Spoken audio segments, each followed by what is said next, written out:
اعوذ باللہ من الشیطان الرجیم بسم اللہ الرحمن الرحیم الحمد للہ رب العالمین والصلاة والسلام علی سید الانبیاء والمرسلین وعلی اہل بیتہ الطیبین الطاہرین وصحبہ المنتجبین۔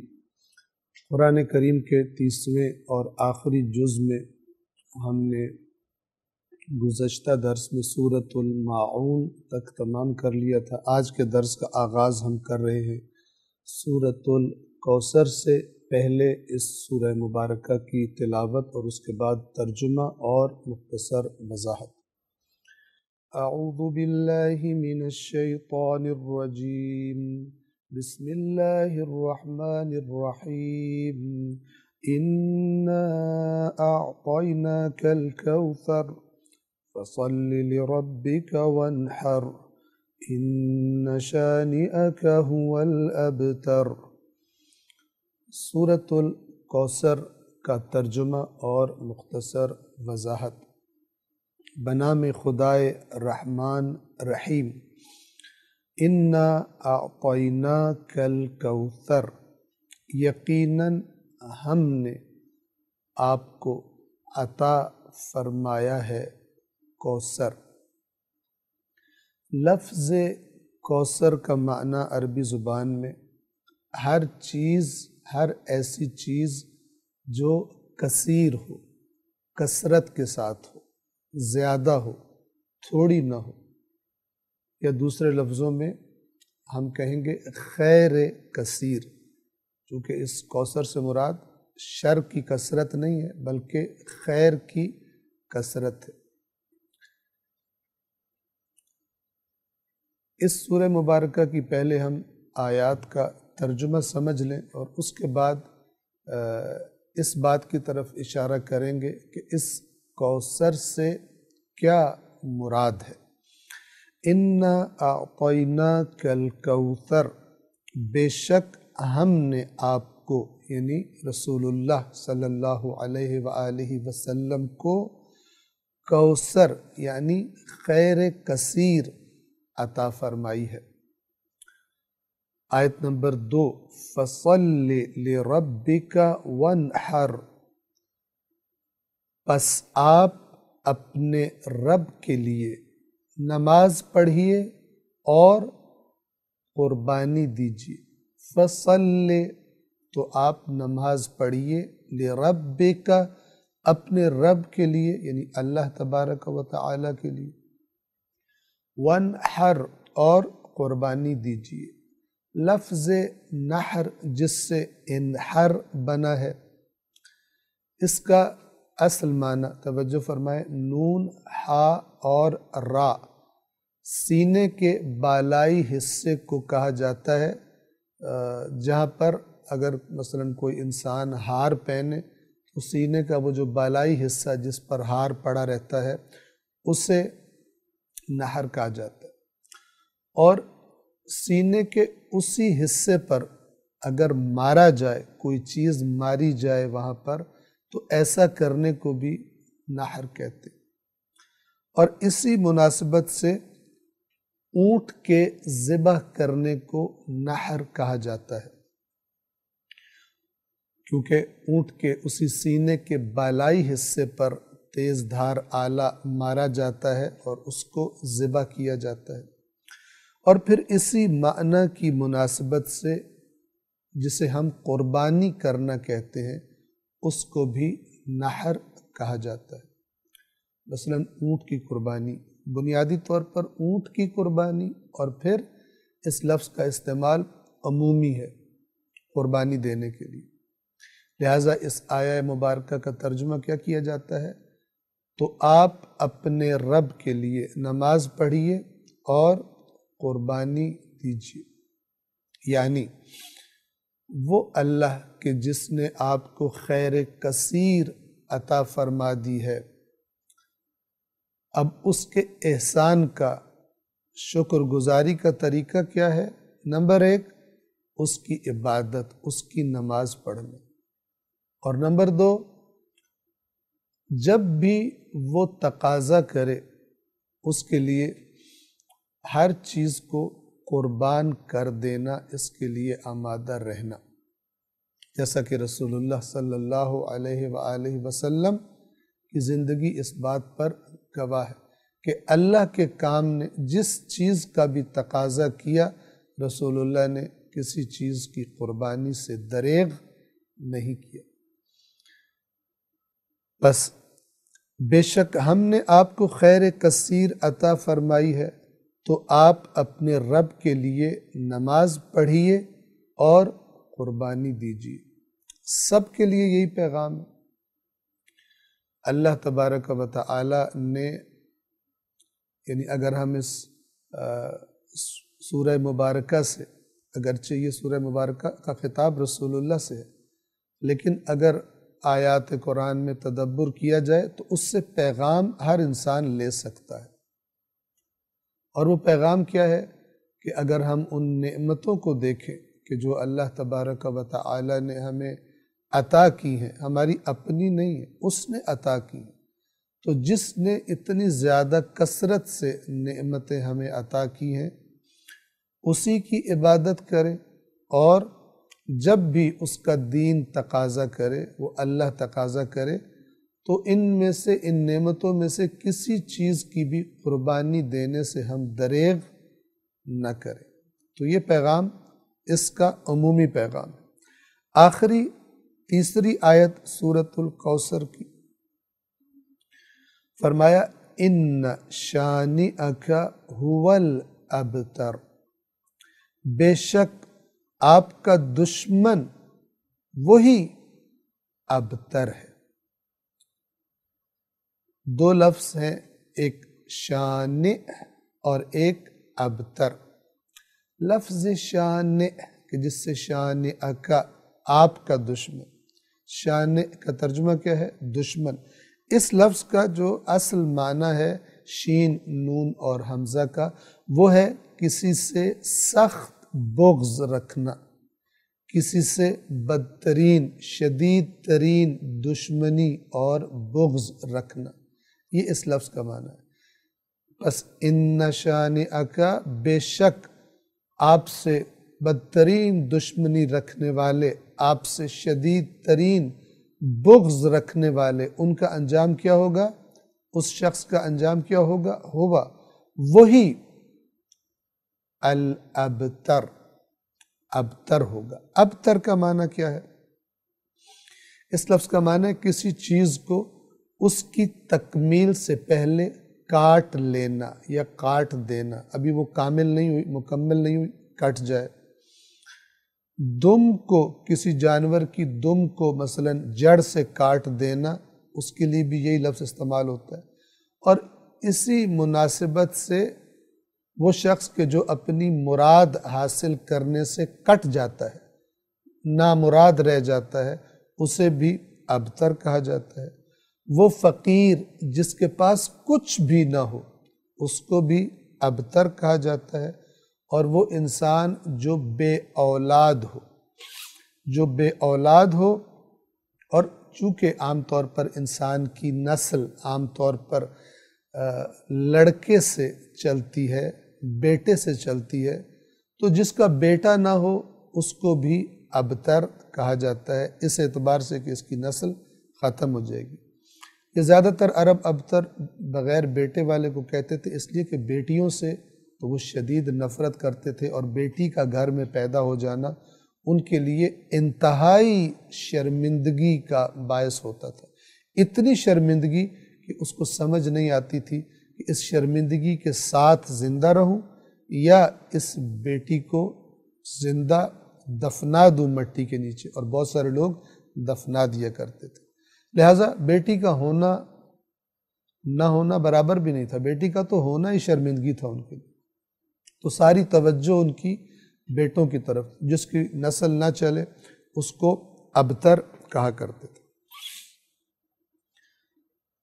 جس کی نسل کی جڑ کٹ جائے اس کو بھی ابتر کہتے تھے، جس کا نام و نشان باقی نہ رہے اس کو بھی ابتر کہا جاتا تھا۔ بس بنیادی معنی کسی چیز کو کامل ہونے سے پہلے کاٹ دینا ہے، اسی سے باقی معنی نکلتے ہیں۔ تو نسل کٹ جانا نسل کا نہ چلنا، یہ ابتر کا معنی ہے۔ توجہ فرمائیے، رسول اللہ صلی اللہ علیہ وآلہ وسلم نے جب تحریک اسلام کا آغاز کیا تو جو بھی بس میں تھا مخالفین کے، ہاتھوں سے اور زبان سے رسول اللہ کو اذیت کیا کرتے تھے۔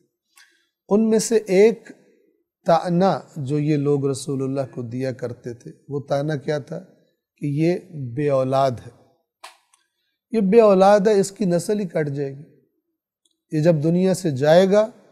اب اس وقت کے جو ظاہری حالات ہیں، بہت کم لوگ، بہت قلیل تعداد، اور وہ بھی کمزور ترین طبقہ معاشرے کا، وہ رسول اللہ پر ایمان لائے تھے۔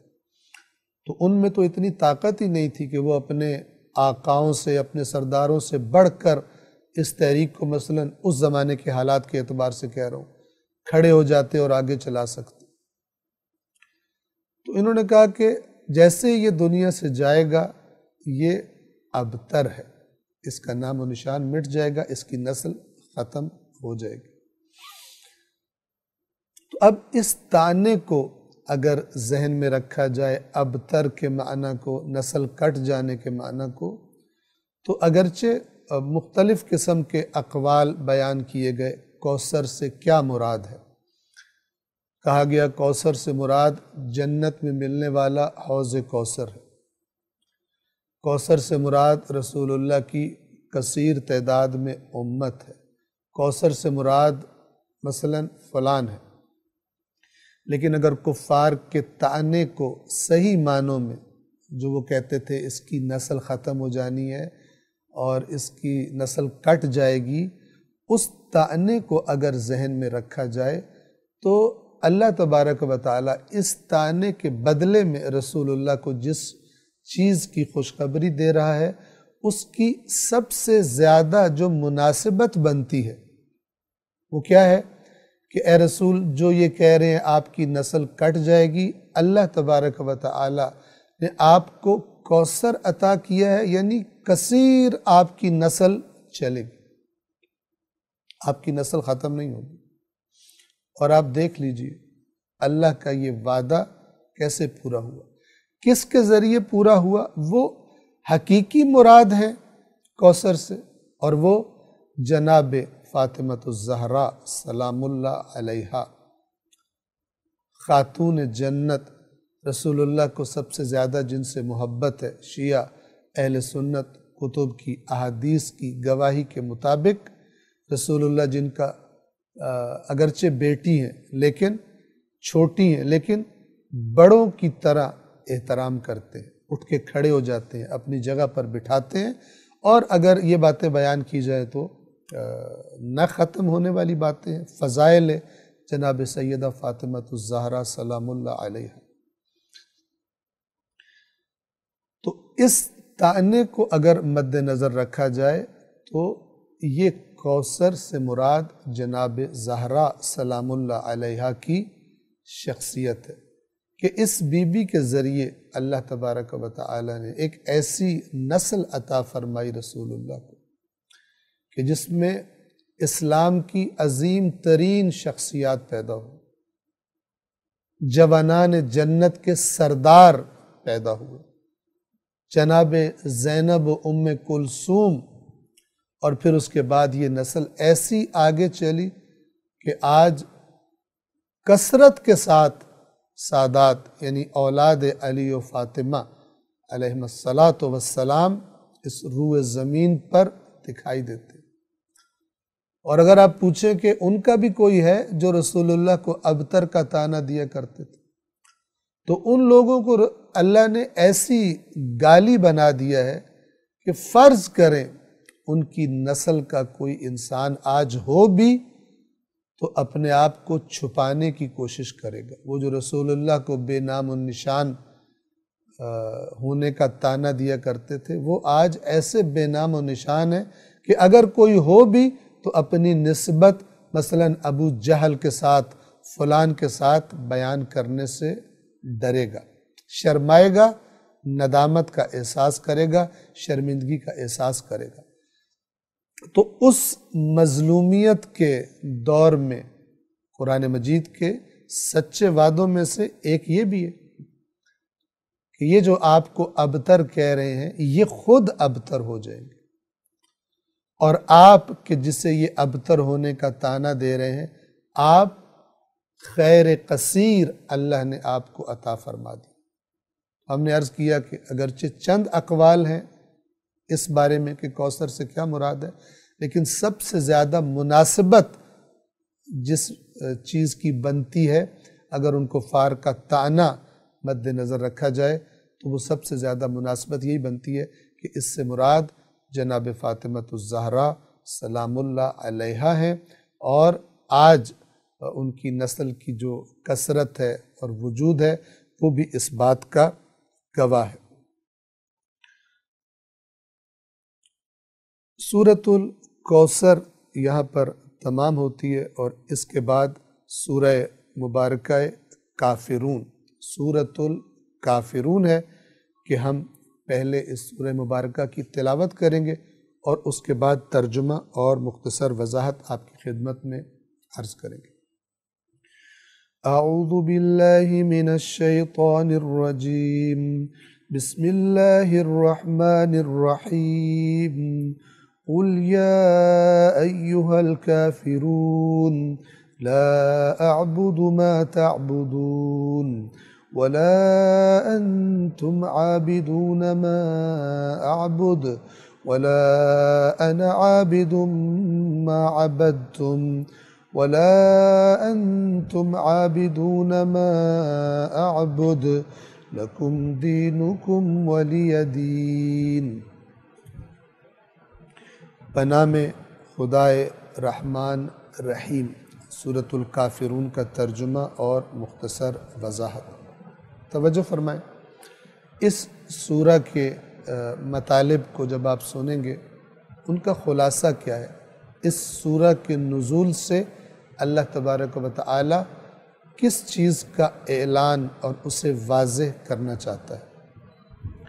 اسلام اور کفر و شرک کا جو رائج نظام تھا، اس رائج نظام اور اسلام کے عقائد اعتقادات کے درمیان واضح اور قاطع فرق بیان کرنا۔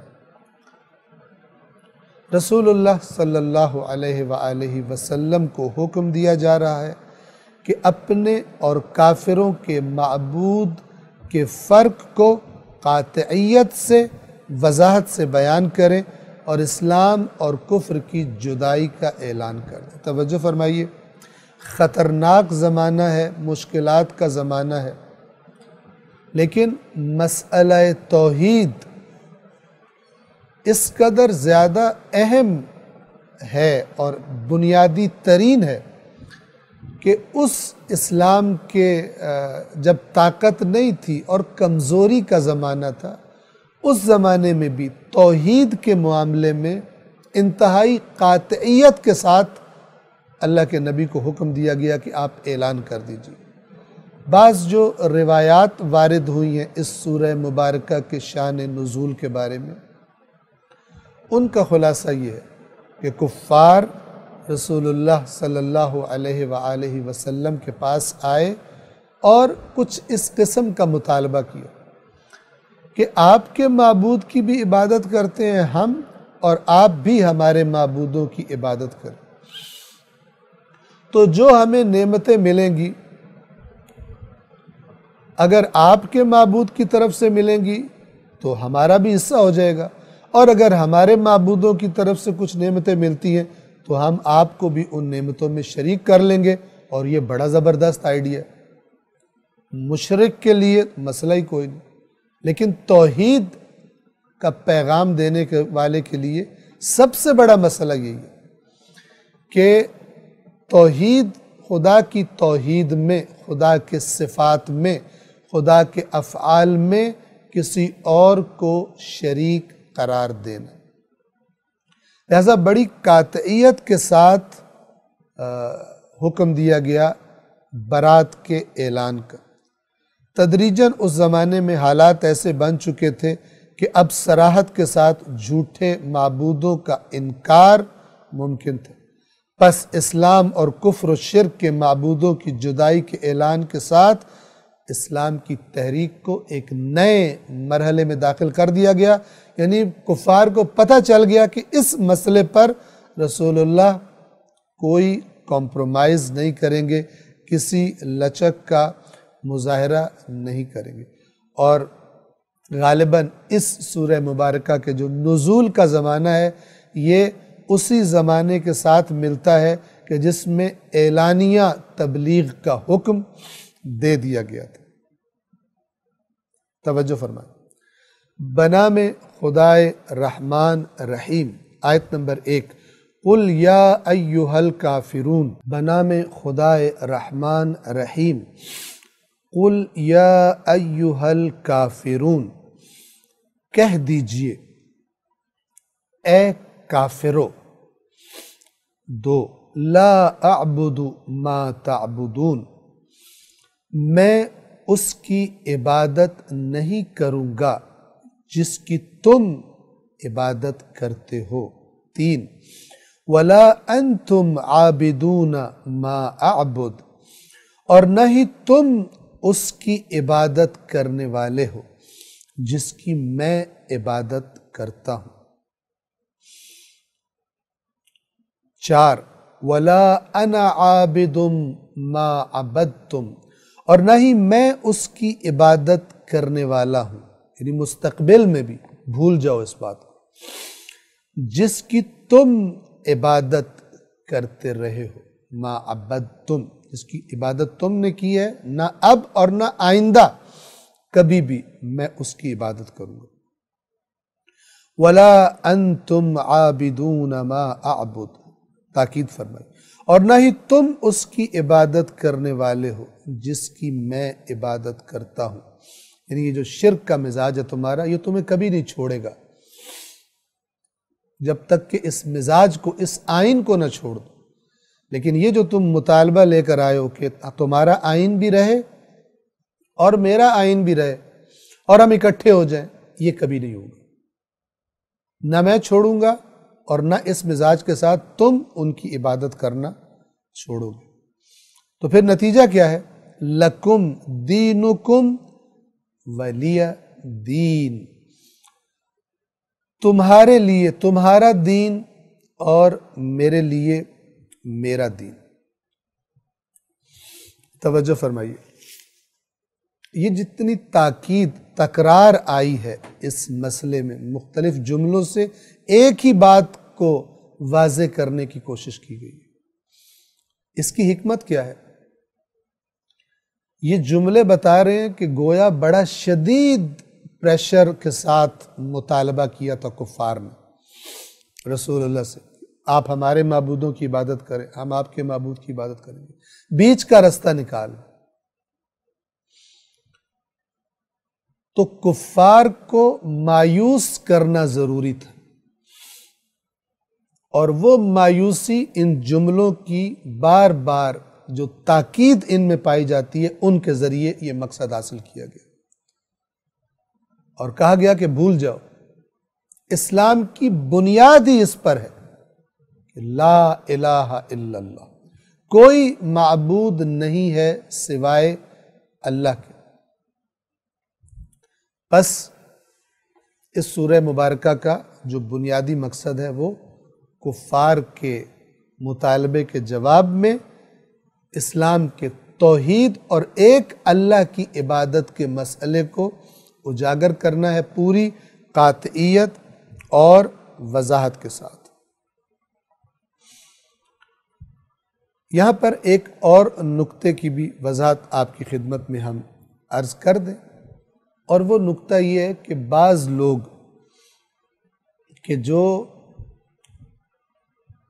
اپنے بعض مسائل کی وجہ سے اس چکر میں ہوتے ہیں کہ آیات قرآن میں سے اپنی مرضی کی مراد، وہ نظریہ جو وہ پہلے سے بنا چکے ہیں، تو وہ ڈھونڈتے ہیں کہ کہاں سے آیات قرآن میں سے کوئی آیت ملے کہ جس سے ہم استفادہ کریں اور اس کے معنی کو اپنی مرضی کے مطابق موڑ کر لوگوں کے سامنے پیش کریں۔ تو بعض لوگوں نے اس سورہ مبارکہ کافرون کی جو آخری آیت ہے لکم دینکم ولی دین، اس کے ساتھ یہی کام کرنے کی کوشش کی، اور کیا کہا کہ قرآن نے کہا ہے تمہارے لیے تمہارا دین، ہمارے لیے ہمارا دین، تو پھر ہم دوسروں کو تبلیغ کیوں کریں، پھر ہم امر بالمعروف کیوں کریں، پھر ہم نہی عن المنکر کیوں کریں، نہی عن المنکر کیوں کریں۔ یاد رکھیے اس قسم کی باتوں کے دھوکے میں کون آتے ہیں؟ چاہے عقائد کا معاملہ ہو اور چاہے اعمال کا معاملہ ہو، احکام کا معاملہ ہو، اس قسم کے لوگوں کی اس قسم کی شرارت کی زد میں کون آتے ہیں؟ وہ لوگ آتے ہیں کہ جو خود پورے قرآن مجید سے مانوس نہیں ہوتے، انہیں نہیں پتہ ہوتا کہ مختلف مقامات پر قرآن مجید نے کیا باتیں کی ہوئی، بس جو سن رہے ہوتے ہیں سمجھ رہے ہوتے ہیں کہ یہی قرآن کا فرمان ہے۔ اب دیکھیے اگر کوئی شخص یہ کہے لکم دینکم ولی دین، اس سے مراد یہ ہے کہ تم اپنا دین رکھو، میں نے اپنا دین رکھنا ہے، تو اس کا معنی اگر یہی ہو جو میں نے ابھی آپ کی خدمت میں عرض کیا کہ یہ لوگ شرارت کرتے ہیں، تو اس کا نتیجہ کیا ہونا چاہیے کہ رسول اللہ تبلیغ ختم کر دیں، اس کے بعد رسول اللہ کفار کو اسلام کی تبلیغ نہ کریں۔ لیکن آپ جب رسول اللہ کی زندگی کی تاریخ کو دیکھتے ہیں، وہ تو ساری گھومتی ہی اسی دین کی تبلیغ اور پرچار اور اسی دین کے غلبے کی کوشش کرنا، اور اس کے ساتھ ساتھ خود قرآن مجید کی آیات جو کہہ رہی ہیں امر بالمعروف اور نہی عن المنکر کو اپنا شعار بناؤ، اس لیے تم بہترین امت ہو۔ تو جب آیات قرآن کو ایک موضوع کے بارے میں تمام آیات قرآن کو جب جوڑ کے دیکھا جائے اور مثلا واضح تصویر بنا کے دیکھی جائے کہ اس کے بغیر بعض آیات سے تصویر پیش کر دینا جیسا بعض لوگ کرتے ہیں اپنے سابقہ نظریات ثابت کرنے کے لیے کہ قرآن مجید سے جو نہیں لیے ہوتے کہیں اور سے بنائے ہوتے ہیں یا کچھ اور مفادات ہوتے ہیں ان کے، تو وہ پھر قرآن مجید کی بعض آیات کو سامنے رکھ دیتے ہیں عوام کے، جو بیچاری عوام اللہ کی نافرمانی اور رسول اللہ اور اہل بیت کی نافرمانی کرتے ہوئے قرآن سے دور ہیں اور خود قرآن نہیں پڑھتے، اس کی سزا انہیں ملتی ہے کہ یہ لوگ کامیاب ہو جاتے ہیں۔ ایک آیت سناتے ہیں اور واہ بھی کرواتے ہیں اور بڑا امپریس بھی کر لیتے ہیں، بعض اوقات ان کے انداز بھی بڑے دل کو لگنے والے ہوتے ہیں، تو یہ گمراہ کر دیتے ہیں۔ قرآن مجید کیا کہتا ہے؟ قرآن مجید یہ فرماتا ہے کیا تم بعض کتاب پر ایمان رکھتے ہو اور بعض کا کفر کر دیتے ہو؟ کیا ہے جزا اس کی جو بھی تم میں سے یہ حرکت کرے، سوائے اس کے کہ دنیا میں بھی اسے ذلت ملے اور آخرت میں بھی شدید ترین عذاب کی طرف اس کو پلٹایا جائے، لوٹایا جائے۔ یہ اللہ کا فیصلہ قرآن ہے۔ لہٰذا اگر عقائد کے معاملے میں یا احکام کے معاملے میں آپ حقیقت کو جاننا چاہتے ہیں تو آپ کے لیے ضروری ہے کہ آپ خود اللہ کی ساری کتاب کو اچھی طرح دیکھیں اور اپنے افکار کو، اپنے عقائد کو پیش کریں آیات قرآن پر، اور اس کے بعد پھر اگر آیات قرآن کے ساتھ تضاد ہے ہمارے افکار اور عقائد کا تو اپنی اصلاح کی کوشش کریں، اور اگر یہ دروازہ آپ نے اپنے اوپر بند کر لیا ہے قرآن سے اصلاح کا دروازہ، تو پھر اور کوئی دروازہ نہیں ہے آپ کے پاس،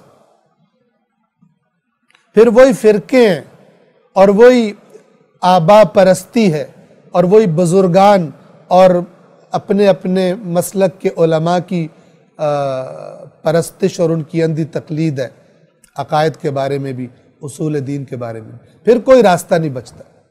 لہٰذا اسلام نے جو راستہ سجیسٹ کیا ہے، حدیث ثقلین نے جو راستہ سجیسٹ کیا ہے کہ میں تمہارے درمیان قرآن اور اپنے اہل بیت چھوڑ کے جا رہا ہوں، حدیث ثقلین نے جو سجیسٹ کیا ہے، قرآن نے جو سجیسٹ کیا ہے، اہل بیت اطہار نے جو سجیسٹ کیا ہے، رسول اللہ نے جو سجیسٹ کیا ہے، وہ یہ طریقہ ہے کہ اپنی ہر چیز کو قرآن پہ پرکھو۔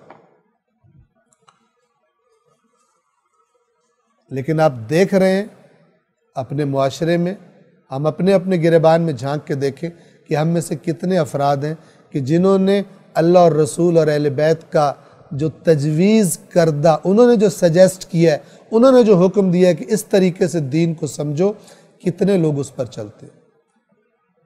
لیکن اس کے باوجود کل حزب بما لدیہم فرحون، ہر گروہ جو کچھ اس کے پاس ہے اس پر خوش ہے،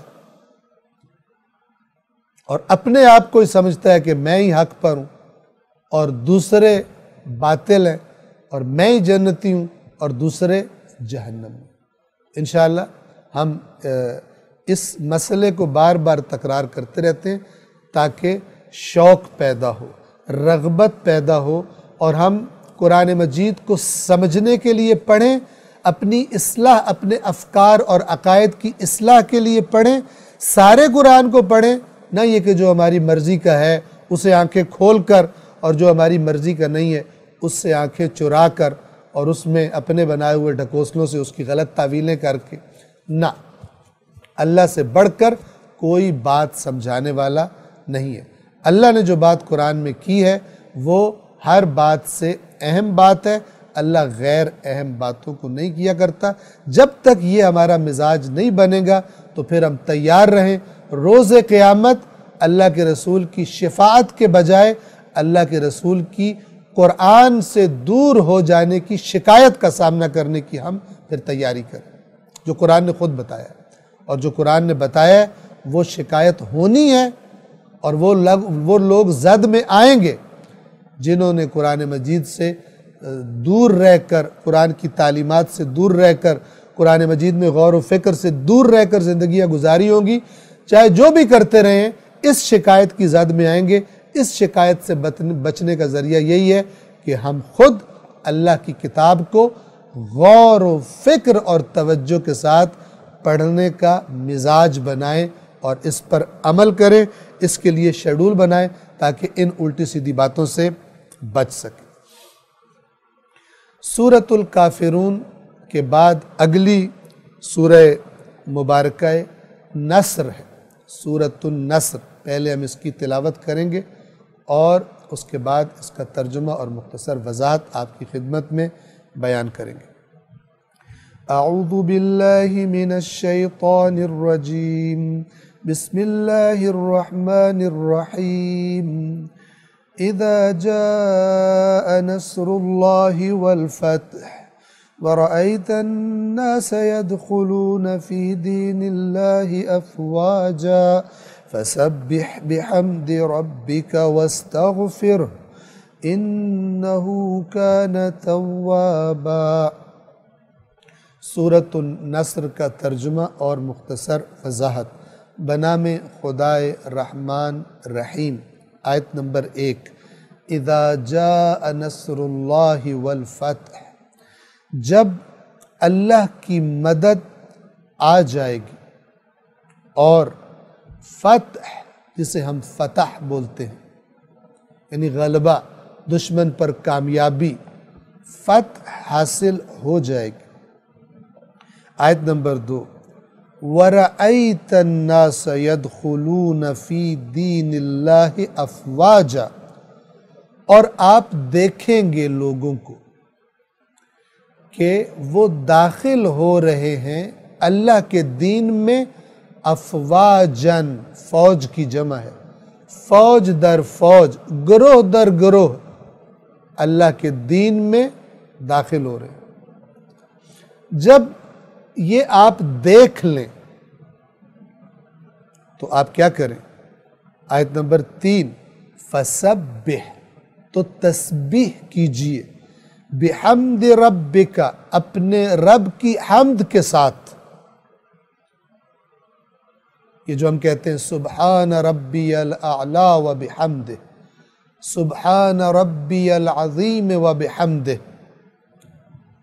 یہی حمد کے ساتھ تسبیح، یعنی اللہ کی ذات، ہمارے رب کی ذات ہر عیب سے پاک ہے، اور جب ایسا ہے تو ساری کی ساری حمد بھی اسی کی ساتھ مخصوص ہے، کیونکہ وہ بالکل بے عیب ہے۔ جس پہلو سے بھی نگاہ کرو، جس طرف سے بھی دیکھو، اس کی ذات اقدس میں تمہیں کوئی عیب نظر نہیں آئے گا، حسن ہی حسن اور کمال ہی کمال نظر آئے گا۔ لہذا ساری حمد بھی اسی کے لیے ہے۔ الحمدللہ، تمام حمد اللہ کے لیے مخصوص ہے، تمام حمد کا مالک اللہ ہے۔ فَسَبِّحْ بِحَمْدِ رَبِّكَ، تو اپنے رب کی حمد کے ساتھ تسبیح کیجئے، وَاسْتَغْفِرْهُ، اور اسی سے مغفرت طلب کیجئے۔ إِنَّهُ كَانَ تَوَّابًا، بے شک وہ یعنی اللہ توابا، بہت زیادہ توبہ کو قبول کرنے والا ہے۔ توجہ فرمائیے، استغفار، خاص طور پہ رسول اللہ کی استغفار کا کیا معنی ہے؟ اس کو ہم نے سورۃ الفتح بیان کرتے ہوئے اس کی ابتدائی جو دوسری آیت تھی وہاں پر بیان کر دیا تھا۔ آپ انہی درسوں میں جو ہمارے یوٹیوب چینل پر موجود ہیں، فیس بک پیج پر بھی موجود ہیں، اس میں اگر آپ سورۃ الفتح کو سنیں تو اس کی ابتدا میں ہم نے جہاں پر یہ آیت ہے لِيَغْفِرَ لَكَ اللَّهُ مَا تَقَدَّمَ مِن ذَنْبِكَ وَمَا تَأَخَّرَ وَيُتِمَّ نِعْمَتَهُ عَلَيْكَ وَيَهْدِيَكَ صِرَاطًا مُسْتَقِيمًا، تاکہ اللہ مغفرت کر دے آپ کے ذنب کی، جو پہلے گزر چکے اور جو بعد میں ہوں گے، سب کی اللہ نے مغفرت کر دی ہے۔ تو وہاں ہم نے اس کا معنی بیان کیا تھا۔ یہاں پر کہا جا رہا ہے، خوشخبری دی گئی ہے اس سورہ مبارکہ میں، اور یہ ایک اور قرآن مجید کی صداقت کی دلیل ہے۔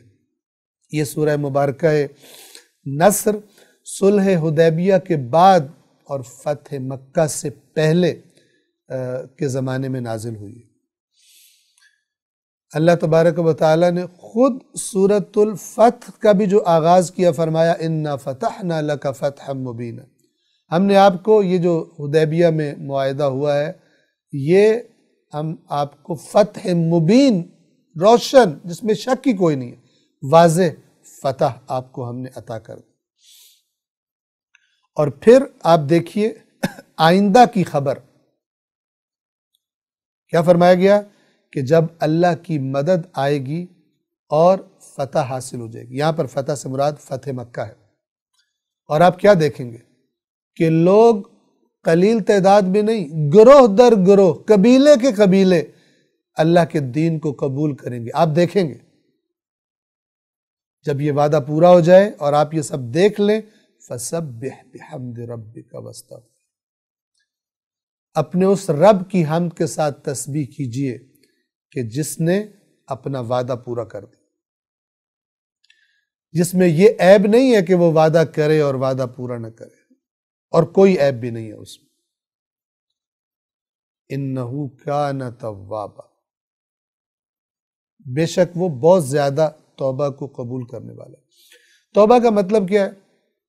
عام طور پر چونکہ ہم اس کے اسی معنی سے مانوس ہیں کہ توبہ یعنی گناہوں سے توبہ۔ یاد رکھیے، جب بندہ اللہ کی طرف لوٹتا ہے، رجوع کرتا ہے، توجہ کرتا ہے، اسے بندے کی توبہ کہتے ہیں۔ اور بندے کی توبہ کو دیکھ کر جب اللہ اپنی خصوصی رحمت کے ساتھ بندے کی طرف توجہ کرتا ہے، اسے اللہ کی بندے کی طرف توبہ کہتے ہیں۔ اور عام جو لفظ استعمال کیے جاتے ہیں آسانی سے سمجھانے کے لیے، وہ ہے بندے نے توبہ کی اور اللہ نے توبہ قبول کر لی۔ لیکن یہ معنی آپ یاد رکھیں، بندے کی توبہ یعنی بندے کا خدا کی طرف توجہ کرنا، لوٹنا، اور اللہ کی توبہ یعنی اللہ کا بندے کی طرف اپنی رحمت کے ساتھ توجہ کرنا، اور ایک اعتبار سے ہم کہیں کہ لوٹ آنا۔ وہ رحمت جو بندے کی نافرمانیوں کی وجہ سے مثلا اللہ نے لے لی تھی، وہ واپس بندے کو عطا کرنا۔ اب یہ جو اللہ کی طرف سے لفظ توبہ استعمال ہوتا ہے، اس میں رحمت شامل ہے، چاہے سامنے والا مجرم ہو، گناہگار ہو یا نہیں، اللہ کا نیک ترین بندہ ہو، لیکن اللہ کی بارگاہ میں جب وہ رجوع کرتا ہے، جب وہ پلٹتا ہے، آتا ہے، دعا مانگتا ہے، عبادت کرتا ہے، تو اللہ تبارک و تعالی اس کے لیے بھی تواب ہے، یعنی اس پر بھی اپنی خصوصی رحمتیں نازل فرماتا ہے۔ تو سورۃ النصر یہاں پر تمام ہوتی ہے۔ اس کے بعد سورہ مبارکہ مسد ہے۔ مسد کھجور کے پتوں کو بٹ کر جو رسی بنائی جاتی ہے، اس کو مثلاً حبل من مسد کہا جاتا ہے، کھجور کے بٹے ہوئے پتے۔ توجہ فرمائیں، ہم پہلے اس کی تلاوت کریں گے اور اس کے بعد ترجمہ اور مختصر وضاحت آپ کی خدمت میں عرض کریں گے۔ اعوذ باللہ من الشیطان الرجیم، بسم اللہ الرحمن الرحیم۔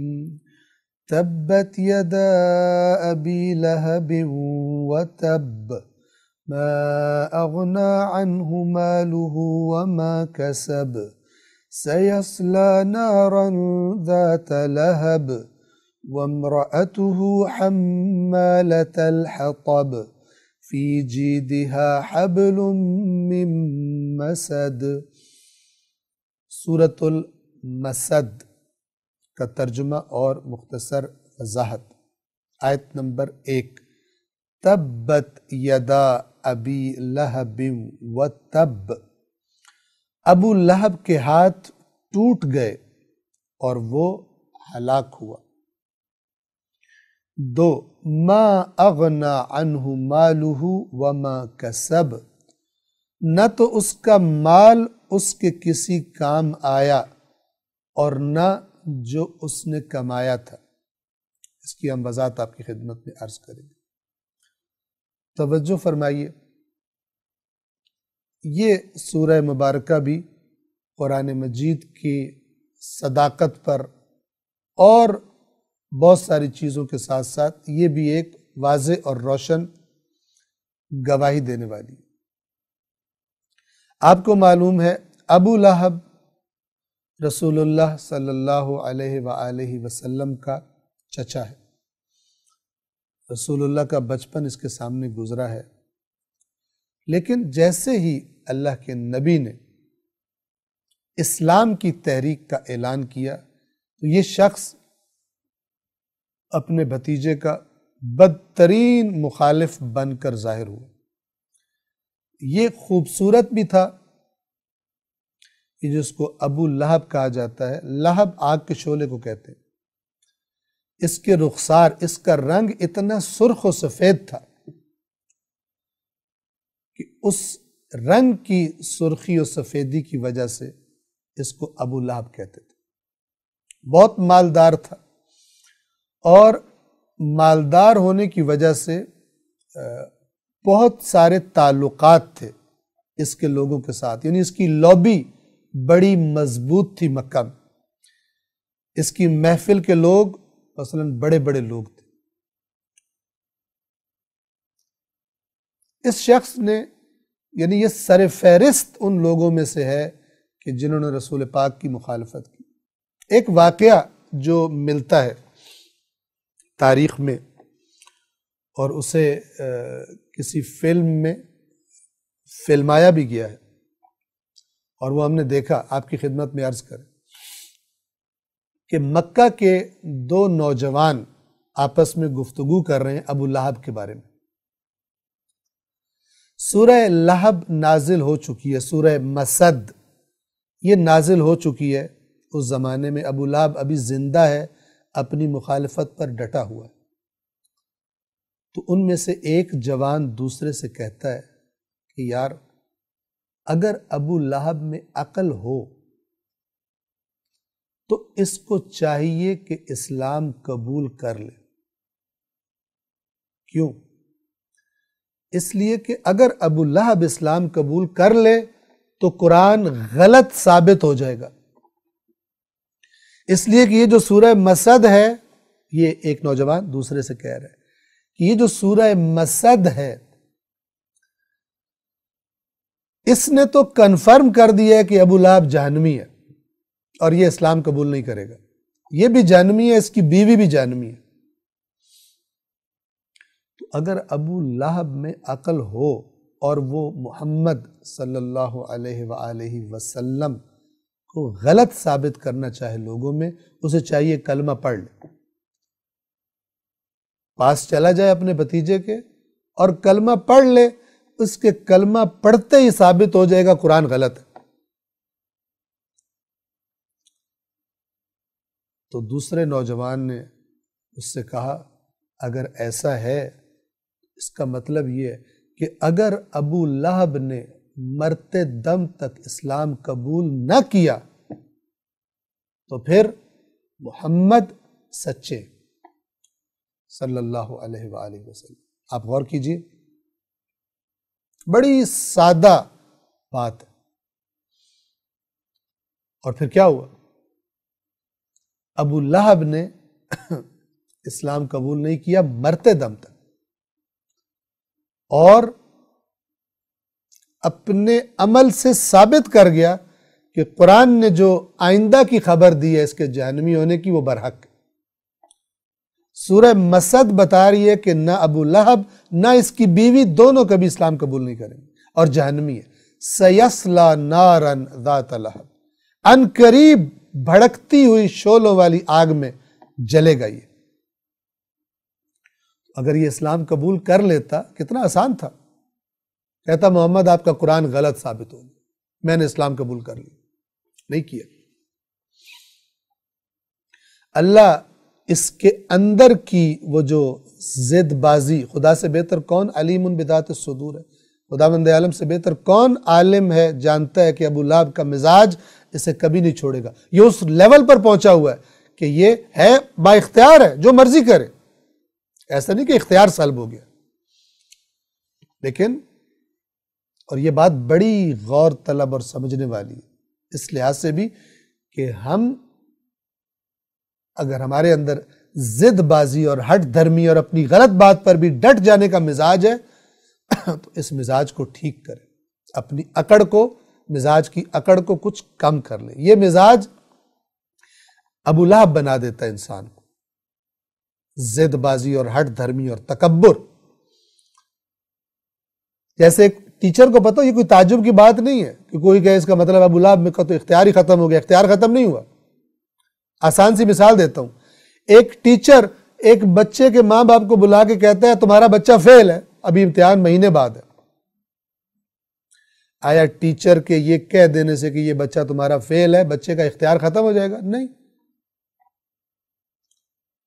غور کیجیے، اس لیے کہ ٹیچر مثلا سال بھر بچے کو 11 مہینے پڑھا چکا ہے، 11 مہینے بچے کی پرفارمنس دیکھنے کے بعد، اس کی حالت دیکھنے کے بعد اس کو قاطعیت کے ساتھ پتہ چل چکا ہے اپنے تجربات کی روشنی میں، اپنے علم کی روشنی میں، کہ یہ بچہ پاس نہیں ہوتا۔ نہ یہ کہ ٹیچر کے یہ کہہ دینے سے بچے کا اختیار ختم ہو گیا، بچہ مجبور ہو گیا۔ توجہ فرما رہے ہیں؟ لہذا اللہ بھی سزا اور جزا دونوں کس پر دیتا ہے؟ اختیار پر دیتا ہے، نہ کہ زبردستی کسی کو ایسا کر دے، خلاف عدل الہی ہے۔ توجہ فرمائیں، سادہ سمپل عقل، کامن سینس اس بات کو سمجھ سکتی ہے۔ لیکن اس بات پر آپ کی توجہ رہے کہ سورۃ المسد قرآن کی اور رسول اللہ کی صداقت پر خود گواہ ہے، یعنی جو کہا وہی ہوا۔ جیسے کہ وہ دو نوجوانوں کی گفتگو بھی میں نے آپ کی خدمت میں عرض کی، اور اگر یہ دو نوجوانوں کا قصہ نہ بھی ہو تو بھی بات یہی ہے کہ جب ابو لہب کو یہ کہا گیا، اسے چاہیے تھا اسلام قبول کر لے، اور اسلام قبول کرنے کے بعد کہ میں نے تو اسلام قبول کر لی ہے لیکن آپ کا قرآن غلط ثابت ہو گیا، آپ غلط ثابت ہو گئے۔ نہیں ہوا ایسا۔ ابو لہب مرا ہے غزوہ بدر کے بعد، غزوہ بدر پہ یہ گیا نہیں تھا، اپنی جگہ اور بندے بھیج دیے تھے۔ جب بدر میں شکست ہوئی تو بہت اس کو آگ لگی، اور اللہ نے اسے ایک ایسی گندی بیماری میں مبتلا کر دیا کہ یہ اسی بیماری سے مر گیا، اس کے پاس کوئی نہیں آتا تھا۔ اور جہاں اس کی لاش پڑی تھی وہاں جاتا کوئی نہیں تھا، دفن کرنے کوئی نہیں جاتا تھا۔ آخر مکہ کے لوگوں نے اس کی اولاد سے کہا کہ باپ کی لاش کو کہیں پھینکو، اور انہوں نے کسی طریقے سے اٹھوا کر اور کسی پتھروں کے پیچھے پھینک دی، اور یہ اس کا انجام ہوا۔ کتنا چانس تھا اس کے پاس اس سورہ کے نزول کے بعد اسلام قبول کرنے کا؟ یہ بھی توجہ فرمائیے، سورہ مسد بھی ابتدائی صورتوں میں ہے جو رسول اللہ پر نازل ہوئی، شروع میں جو صورتیں نازل ہوئی، کتنا ٹائم تھا اس کے پاس؟ یہ بات خود گواہ ہے قرآن مجید کی صداقت۔ اس شخص نے اسلام قبول نہیں کیا، حالانکہ بہت چانس ہے، چچا ہے، بڑا قریبی ہے، دور نہیں ہے، چچا ہے، بہت چانس ہے، لیکن اللہ نے بتا دیا یہ نہیں کرے گا، یہ جہنم کی آگ کا ایندھن ہے۔ تو ایک تو یہ آپ ذہن میں رکھیے۔ دوسرا اہم نقطہ جو قرآن مجید کی اس قسم کی آیات سے ہمیں ملتا ہے وہ یہ کہ دنیا کے سب سے عظیم انبیاء کے سردار، اللہ کی سب سے پیاری ہستی رسول اللہ صلی اللہ علیہ وآلہ وسلم کا رشتہ دار ہونا بھی، سگا رشتہ دار ہونا بھی، اگر رسول اللہ کے راستے کو اختیار نہیں کیا تو یہ کام نہیں آئے گا۔ لہذا اگر کوئی سمجھتا ہے کہ میں رسول اللہ کے خاندان سے ہوں، میں بچ جاؤں گا، اس بیچارے کو کسی نے ایسے ڈھکوسلے دیے ہیں، اس نے قرآن نہیں پڑھا، اس نے حضرت نوح کے بیٹے کا انجام قرآن میں نہیں پڑھا، جس کے بارے میں حضرت نوح نے بات بھی کرنے کی کوشش کی، اللہ نے فوراً منع کر دیا، اور لفظ بھی سخت بولے کہ اے نوح، میں آپ کو نصیحت کر رہا ہوں کہ آپ جاہلوں میں سے نہ ہو جائیں۔ اور حضرت نوح نے فوراً توبہ کی۔ توبہ یعنی مراد نہیں ہے کہ حضرت نوح نے کوئی گناہ کر دیا تھا وہاں پر، لیکن انہیں معلوم نہیں تھا کہ میرا بیٹا اندر سے کافر ہے، چونکہ اللہ نے وعدہ کیا تھا کہ اے نوح، آپ کے گھر والے جو ہیں وہ بچ جائیں گے۔ بیوی کا پتہ تھا، بیٹے کا پتہ نہیں تھا۔ نہ نبی کی بیوی ہونا کام آیا کیونکہ نبی کے راستے پر نہیں تھی، نہ نبی کا سگا بیٹا ہونا کام آیا کیونکہ نبی کے راستے پر نہیں تھا، نہ نبی کا چچا ہونا کام آیا کیونکہ نبی کے راستے پہ نہیں تھا۔ توجہ فرما رہے؟ ہمارے ذہنوں میں ہم بار بار عرض کرتے ہیں، اگر کچھ معیار، افکار، عقائد بن گئے کہ جو خلاف قرآن ہے، کب پتہ چلیں گے؟ جب قرآن پڑھیں گے۔ قرآن نے تو بتائے ہی معیار ہیں، اور وہ پتھر پر ایسی لکیر ہے جنہوں مٹ سکتی ہے نہ تبدیل ہو سکتی ہے۔ اللہ کے بعد وَلَن تَجِدَ لِسُنَّتِ اللَّهِ تَبْدِيلًا، تو کبھی اللہ کے قانون میں، اٹل قانون میں تبدیلی نہیں پائے گا۔ لا تبدیل لکلمات اللہ، اللہ کے کلمات میں کوئی تبدیلی واقع نہیں ہو سکتی۔ کتنا اہم ہے قرآن کو پڑھنا، اور کتنا غیر اہم ہو گیا ہے قرآن کو پڑھنا ہماری زندگی میں۔ بہت بڑا کیس، مقدمہ دائر ہوگا قیامت کے دن، اور اس کی زد میں سب سے پہلے وہ آئیں گے جو اپنے آپ کو دین بتانے والا کہتے تھے۔ جب رسول اللہ شکایت کریں گے، سب سے پہلے کہا جائے گا بڑے ذمہ داروں کو بلاؤ جو کہتے تھے ہم دین بتانے والے ہیں، ہم جناب دین کی تبلیغ کرنے والے ہیں، ان سے پوچھا جائے کہ تم نے کتنا قرآن مجید لوگوں کو بتایا ہے، پھر پتہ چلے گا۔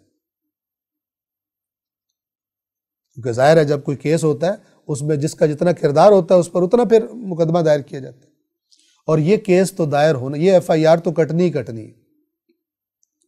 ایف آئی آر ہم یہاں پہ کہتے ہیں فرسٹ انویسٹیگیشن رپورٹ، ہم کہتے ہیں پرچہ ہو گیا، رسول اللہ پرچہ کٹوائیں گے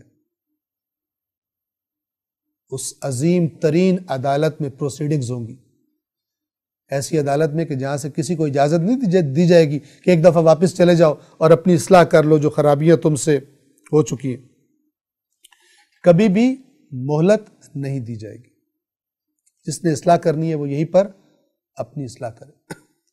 تو یہ سورہ مسد کے اندر سے نکلنے والے چند نکات تھے جو ہم نے آپ کی خدمت میں عرض کر دیے۔ اب ہم اس کا ترجمہ آپ کی خدمت میں عرض کرتے ہیں مختصر انداز میں۔ بنام خدائے الرحمن الرحیم، آیت نمبر 1۔ ابو لہب کے ہاتھ ٹوٹ گئے اور وہ ہلاک ہوا۔ یہ اسے نفرین کہا جاتا ہے۔ نفرین کیا چیز ہے؟ کسی کو بد دعا دینا، لیکن جب یہ اللہ تبارک و تعالیٰ کی طرف سے ہو تو یہ اظہار نفرت بھی ہوتا ہے اور اس کا انجام بھی بتایا جا رہا ہوتا ہے، کیونکہ اللہ نے تو کسی سے دعا نہیں مانگنی، یا اللہ اس کے ساتھ کسی اور کو پکارے اور کہے کہ یہ کر دے۔ وہ تو خود سب کچھ کرنے والا ہے اور سب فیصلے اسی کے پاس ہیں، سب طاقتیں اسی کے پاس ہیں۔ تو جب اللہ فرما رہا ہے تبت یدا ابی لہب و تب، ابو لہب کے ہاتھ ٹوٹ گئے اور وہ ہلاک ہو گیا۔ یہ جو لفظ تب ہے یہ ہلاکت کے معنی میں ہے۔ تبت یدا، ابو لہب کے ہاتھ ٹوٹ گئے، ہلاک ہو گئے، کیا مطلب؟ یہ ایک کہنے کا انداز ہے، جیسے آپ اردو زبان میں بھی سنتے ہیں اس کے ہاتھ ٹوٹے، کیونکہ عام طور پہ انسان کے جو زیادہ تر کام ہوتے ہیں اس کی قدرت کہاں پہ ہوتی ہے؟ ہاتھوں میں ہوتی ہے، ہاتھوں سے کام کرتا ہے۔ تو ایک کے ہاتھوں سے جب دوسرے کو شر اور مصیبت پہنچتی ہے تو اس کے منہ سے نکلتا ہے اس کے ہاتھ ٹوٹے۔ مراد کیا ہے اس سے؟ مراد یہ کہ ابو لہب کی جتنی بھی طاقت اور قدرت ہے یہ سب کی سب ختم ہو جائے گی جس پر یہ اتراتا پھرتا ہے اور دین کی اسلام کی مخالفت کر رہا ہے۔ ہم آپ کو بتا چکے یہ بڑا مالدار تھا اور بڑی سٹرونگ لابی اس کی مکہ میں موجود تھی، اس لیے متکبر بھی بہت تھا۔ اکڑ گیا تو بس اکڑ گیا، پیچھے ہٹنا ہی نہیں ہے۔ ابو لہب کے ہاتھ ٹوٹ گئے یعنی جو اس کی طاقت ختم ہوگی۔ وما کسب، اور جو اس نے کمایا، اس مال کے ذریعے جو اس نے مقام بنا لیا تھا معاشرے میں، اس مال کے ذریعے جو اس نے دوست بنا لیے تھے، اپنی لابی سٹرونگ کر لی تھی، بڑا پاورفل آدمی، طاقتور آدمی مکہ میں سمجھا جاتا تھا، وہ جو کچھ اس نے کسب کیا تھا وہ بھی تباہ ہو گیا، یعنی کچھ بھی اس کے کام نہیں آئے گا۔ تبت یدا ابی لہب و تب، ابو لہب کے ہاتھ ٹوٹ گئے اور وہ ہلاک ہو گئے۔ 2، ما اغنا عنہ مالہ، نہ کام آیا اس کا مال، وما کسب، اور جو اس نے کسب کیا تھا، ہم نے وضاحت کر دی، جو دوستیاں بنائی تھی، جو پارٹی بنائی تھی، جو لابی بنائی تھی، جو مقام بنایا تھا، کچھ بھی اس کے کام نہیں آیا۔ انجام کیا ہوا؟ سیصلی نارا ذات لہب، ان قریب بہت جلد یہ بھڑکتے ہوئے شعلوں والی آگ میں جلے گا۔ یعنی تم اس کے سرخ و سفید رنگ پہ تعریف کے طور پر تم نے اس کو ابو لہب کی کنیت دے دی ہے کہ بڑا چمکیلا ہے، بڑی زبردست سکن ہے، اس کی جلد ہے، بڑا خوبصورت ہے۔ ہم اس کو ایسی ہی جیسے اس کی رنگت بھڑکتی ہے ایسی ہی بھڑکتی ہوئی آگ میں ہم اس کو جلائیں گے۔ اگر کام اچھے نہ ہوں تو صورتوں کا اچھا ہونا اللہ کے ہاں کچھ کام نہیں آتا، نہ خاندان کا اچھا ہونا کام آتا ہے، نہ شکل کا خوبصورت ہونا اور جلد کا سفید ہونا کام آتا ہے اگر حرکتیں اللہ کی ناراضگی والی۔ بہت جلد یہ بھڑکتے ہوئے شعلوں والی آگ میں جلے گا۔ آیت نمبر 4، صرف یہی نہیں، اس کی بیوی بھی، چونکہ یہ بھی اپنے شوہر کے ساتھ مل کر رسول اللہ کو خوب اذیتیں کرتی تھی، ان کا ساتھ ہی گھر تھا رسول اللہ کے، یہ کیا کرتی تھی؟ جہاں سے رسول اللہ نے نکلنا ہوتا تھا، جانا ہوتا تھا گھر سے باہر، وہاں کانٹے بچھا دیتی تھی۔ یہ وہ ایندھن چننے کے لیے باہر جاتی تھی، لکڑیاں چننے کے لیے، بظاہر جو اس کے اندر کانٹے وغیرہ ہوتے تھے اس کو لا کر رسول اللہ کے راستے میں ڈال دیتی تھی تاکہ ان کو اذیت ہو۔ چچی ہے سگی، لیکن مزاج دیکھی۔ لہذا خداوند عالم نے جیسے ابو لہب کے اس ابو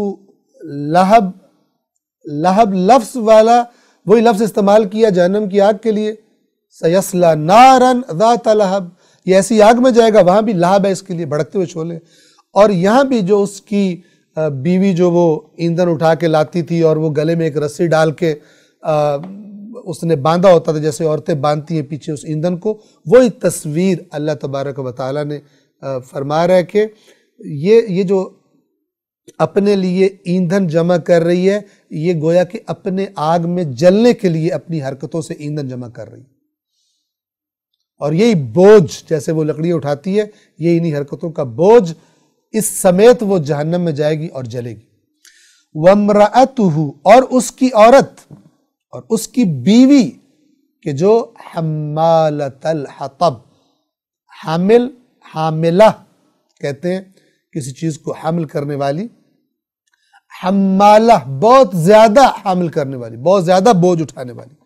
کس چیز کو اٹھانے والی؟ الحطب، حطب کہتے ہیں ایندھن کو، ان لکڑیوں کو مثلا جن کو جلا کر روشن کر کے آگ جلائی جاتی ہے۔ اب یہ زومانہ بات کی جا رہی ہے کہ یہ جس طرح اٹھا کے لکڑیاں لاتی ہے اور آپ کو اذیت کرتی ہے، کانٹے مثلا رسول اللہ کے راستے میں بچھاتی ہے، یہ ایندھن اپنے لیے جمع کر رہی ہے، اس ایندھن سمیت اپنے اعمال سمیت جہنم میں جلے گی۔ انہی اعمال کی تپش میں اس کو جلایا جائے گا۔ فی جیدہا، آیت نمبر 5 جو آخری آیت ہے، فی جیدہا حبل من مسد، اس کی گردن میں جید کہتے ہیں یہ جہاں پہ جیسے ہار پہنا جاتا ہے، فی جیدہا اس کی گردن میں حبل رسی ہوگی، من مسد کھجور کے پتوں سے بٹی ہوئی۔ ایندھن وغیرہ کے لیے آج کل بھی دیہاتوں میں بعض چیزیں ایسی ہوتی ہیں کہ جن کو بٹ کر رسی بنا لی جاتی ہے، تو اسی طرح عربوں میں وہ جو کھجور کے پتے ہوتے ہیں ان کو آپس میں بٹ کر رسی کی شکل دے لیتے تھے، اور ایندھن وغیرہ جب اٹھانا ہوتا تو اس کے ذریعے باندھ لیتے تھے۔ دیہات وغیرہ میں آج کل بھی اس طرح کا کام کیا جاتا ہے۔ تو جو اس کی یہ تصویر ہے اس دنیا میں، یہی تصویر اس کی جہنم میں ہے۔ یہاں پر وہ آگ جلانے کے لیے اسی طرح باندھ کے رسی سے وہ ایندھن لاتی ہے، اسی طرح بندھی ہوئی گردن کے ساتھ یہ جہنم کی آگ میں پھینکی جائے گی، اسی حالت میں جیسے وہ اپنی گوری چٹی سکن اس کے کام نہیں آئے گی اور جلے گا آگ میں، یہ عورت بھی اپنے ہی اعمال جن کا بوجھ یہ اپنی گردن پہ بنا رہی ہے ان کی زد میں آ کر اپنے شوہر کی طرح یہ بھی جہنم کی آگ میں جلے گی۔ سورۃ المسد تمام ہوتی ہے، اس کے بعد سورۃ الاخلاص ہے کہ جس کو انشاءاللہ ہم آئندہ درس میں بیان کرنے کی کوشش کریں گے۔ والسلام علیکم ورحمۃ اللہ وبرکاتہ۔